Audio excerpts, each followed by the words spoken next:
as we were kind of talking offline a little bit, we were kind of going back and forth on what we should talk about and what you wanted to talk about. And you said specifically, we can always talk about ketones. Ketones is one of my favorite topics. And I think they're mine too. How did you become so interested in ketones to begin with? Oh man, that goes back to tripping over the truth when I was researching this sort of non-standard cancer theory, metabolic theory of cancer, and the low-hanging fruit of therapeutics was obviously a switch away from glucose metabolism to ketone metabolism. So that was 2014, and I just started reading, the literature, the publications on the ketogenic diet, and there was not nearly as much then as there is now. If you look at a Google trend search of ketones, it just exploded around that time.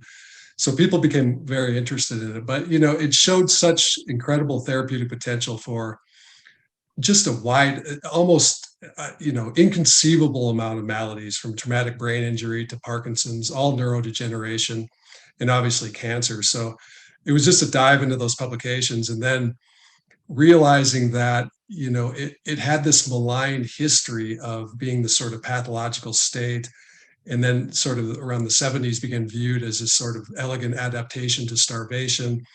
And now it's really exploded into not only therapies, but just potentially for optimizing health and so forth. But yeah, just absolutely fascinating biochemistry. The scientific story behind it's fascinating because of the characters involved in the science were such compelling people. Yeah. So yeah, it's still an ongoing fascination. There's still, a lot of research to be done. That's amazing. You are so good in all of your books at weaving together the science and the biology with those stories. You're like the best history teacher that I never had. Like, you're really good at exploring the context and the situations, and all the work of Otto Warburg is amazing, but under a certain context is even more rich and dynamic. You do such a good job telling those stories. I really can appreciate that. For somebody who hears ketone and they think, oh yeah, I know what that is. I saw a magazine cover at the grocery store, and I think I'm supposed to eat a bunch of butter and chug the butter in my coffee and maybe eat lots of bacon. Can you explain the difference between what most people may think of when they hear keto versus what the actual molecule is, how it originates in the body, and some of the things that it does? Yeah. So the way I think of the ketogenic diet is sort of the nutritional maintenance of the fasting state. And the way ketones were first discovered is when a person just doesn't eat for a period of time, their body really has no choice but to start mobilizing fat and generating ketones as a source to replace glucose, because you burn through carbohydrates in about 24, 36 hours, and then there's none left in store. So your body's faced with this crisis. And when it mobilizes fat, it begins this sort of biochemical process of burning it called beta oxidation. To do that, it cleaves off 2 carbon chunks to acetyl-CoA. That enters the cell. And then there's a huge spillover effect of that as acetyl-CoA. And so there's enzymes waiting to convert that to what we call ketone bodies in the liver. And then those are exported in the circulation to replace glucose, especially for the brain, which can burn up to 2/3 of ketones when you're in this fasted state. So it's really, it's a replacement for when you don't have food. The ketogenic diet just sort of is a hack to maintain that fasted state. So you just drop carbohydrates down to a very low level, and you up your fat, and then you stay in that, kind of the fasted state. Whether that's natural, you have to go back through evolutionary history and really be able to pin down what people ate to know if a ketogenic diet is a natural diet that we sort of evolved eating or not. But certainly we evolved to not eat for periods of time. So all that still has to be sorted out, whether maintaining a ketogenic diet for a healthy person over a long period of time is a good idea, or should you cycle. Those sorts of questions need to be worked out. Sure. Yeah, but the idea that humans can go longer than a few days without glucose is such a foreign concept, or at least it was for a long time. You mentioned the studies, and we talked about this last time. Are we still referring to some of those Cahill studies where he did the 40-day fasting and showed where the different fuel sources were coming from and how different parts of the body were utilizing them? Cahill was a pioneer. He was the one that looked at this first through the lens of a adaptation that was beneficial to humans, not as a pathological state. And he was, when you did the math on carbohydrate metabolism, nobody could figure out how a human could not eat for 30 days. So a normal weight person can go, easily 30 days without eating as long as they have water. And the math didn't work out because you burn through blood glucose too fast. At that time, it was thought that the brain could only use glucose. And so he was the first one to show that the brain switched over to this sort of, it had this hybrid capacity to switch over to ketone bodies. And that solved the dilemma of how can a person go so long without eating. The longest fast ever was a guy, he went, I think, a year and 11 days. He had plenty of fuel to start with. I think he weighed 400 pounds when he started, but he was fine. They gave him some electrolytes and supplements, but he was fine for over a year without food. Wow, that's incredible. I can say just anecdotally, I had a client once that would do extended fast during the week. He would have his last meal on Sunday, and then he literally would just have coffee in the mornings and wouldn't eat again until Friday. And I trained him on Tuesdays and Fridays, and he would come into the gym hungry on Tuesday. He would not be hungry on Friday. And dude, I kid you not, he would PR deadlifts on Friday. He felt great. You wouldn't think that would be possible. It's incredible.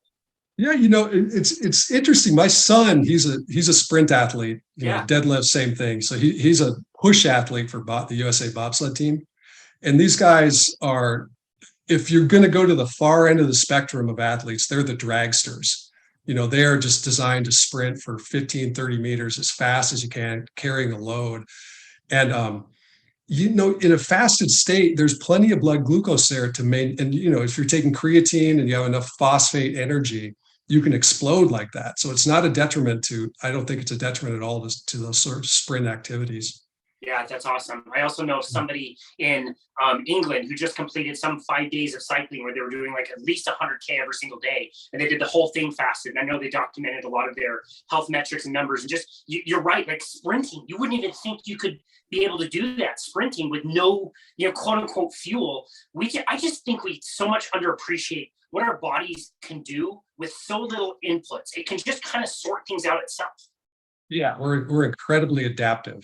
Yeah, that's a good and tweakable. It's always amazing to me, like even taking certain supplements or things like that, you can dramatically change just the physiology and biochemistry that's going on in the body. And it's got an amazing recovery capacity, bounce back from insults. It's we don't give it enough credit. It's an incredible machine. Yeah, I totally agree. One of the cool things from the Cahill studies that I really didn't appreciate at first was the gluconeogenesis that happens in the body. I think that most people would think like, okay, I don't have carbohydrate fuel, so I need it from somewhere. So now I'm going to ramp up my gluconeogenesis. My body is just going to start removing muscle tissue like gangbusters to turn it into sugar. But the thing I didn't appreciate was as your body is reducing its need for sugar, the need of gluconeogenesis reduces so low that it can get it from other sources besides muscle. You can absolutely maintain muscle mass in an extended fast just fine. Oh yeah. Ketones are, they always say muscle sparing, which I think is sort of it's a funny thing to say because glucose is muscle sparing, right? Anything you can burn beyond protein is muscle sparing, but the way your body patchworks together the metabolism to replace blood glucose when you don't have carbs, there's all kinds of pathways. It's not just gluconeogenesis. For example, a bear that hibernates, right? They don't need as much glucose because their brains are not as big. Humans are special because we have this huge metabolic sink, our brains. It costs us 20% of our basal metabolism. So it's a big problem for us when we don't eat. But what bears can do is just by burning the fat they've stored, when it comes at triglycerides, you cleave off the glycerol molecule, 3-carbon. They can use that glycerol to make glucose. So they never even need to use protein for gluconeogenesis to replace glucose. We do that. We do all sorts of alternative pathways to replace the blood glucose. So it's not necessarily just the gluconeogenesis from protein that's feeding it. Such a great point. That's fascinating. Yeah. We've already mentioned cancer. We talked quite a bit about cancer last time, but just to reiterate, how beneficial are ketones in the cancer treatment world, and what have we learned even more recently about that? It's still an ongoing thing, Casey. And what's frustrating is the clinical trials are so hard to do because there's no money to be made. There's no patentable drug, so you got to rely on foundations or when the NIH is feeling sort of philanthropic. But it's when you look at what happens. So cancer cell has an insatiable appetite for glucose. We know that. That's what a PET scan is. A PET scan is radiolabeled glucose, and you can visualize tumors that way. You inject somebody with radiolabeled glucose, and the tumor cells preferentially take it up and trap it in the cell. So the idea behind the ketogenic diet is you bring down blood glucose, you replace it with a ketone body, which has to be burned in the mitochondria. And we know that cancer cells have impaired mitochondrial function. Whether it's intentional by the cancer cell or it's damaged, that's still an ongoing debate. But we know that they don't like to burn ketones as much. So what you get is you get this rarely happens in pharmacology, this beautiful therapeutic differential where healthy cells have switched over to burning ketones, which causes them to go into this regenerative, reparative state. They become very robust to insult, right?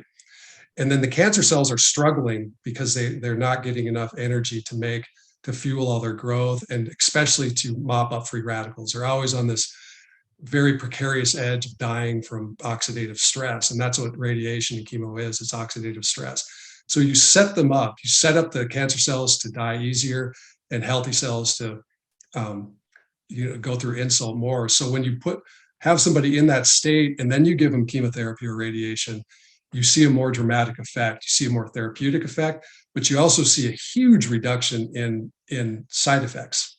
So when someone's on chemo, you can measure the number of times they vomit. That can go from 7 a day, literally, to 0 when someone's in a fasted ketogenic state.